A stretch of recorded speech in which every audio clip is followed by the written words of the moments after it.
নমস্কার সবাইকে, প্রতিমা ভেজ কুকিংয়ে সবাইকে স্বাগতম।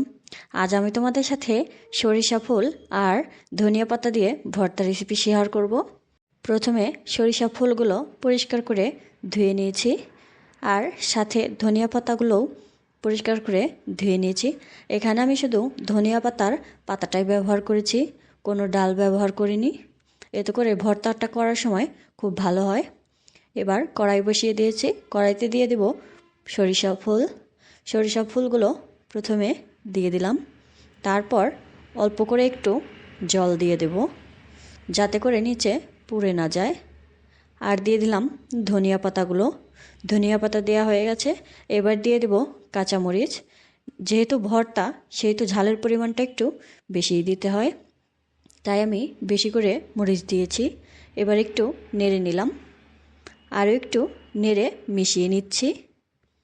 এবার দিয়ে দেব পরিমাণ মতো লবণটা দেওয়ার পর আবারও একটু মিশিয়ে নেব। এবার শুধু জল শুকানোর জন্য অপেক্ষা করতে হবে। জল শুকানোর সাথে সাথে ফুলগুলোও খুব ভালো করে সেদ্ধ হয়ে যাবে। আর জলটা শুকিয়ে গেছে। এবার অল্প করে একটু সয়াবিন তেল দিয়ে দিলাম। তেলটা দিয়ে এবার হালকা করে একটু ভেজে নেব, তাহলে ভর্তাটা খেতে আরও বেশি মজা হবে।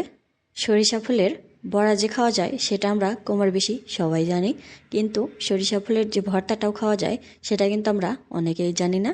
আজকের এই রেসিপিটা দেখে তোমরাও একদিন বানিয়ে খেয়ে দেখবে, আশা করি খুবই ভালো লাগবে। সরিষা ফুলগুলো ভেজে নেওয়া হয়ে গেছে, আর একটা বাটিতে নামিয়ে নিয়েছি। আর নিয়েছি এখানে একটা গ্রাইন্ডার মেশিনে এবার আমি ফুলগুলো বেটে নেব। প্রথমে অল্প অল্প করে গ্রাইন্ডার মেশিনে দিয়ে দিলাম, এবার গ্রাইন্ড করে নিয়েছি।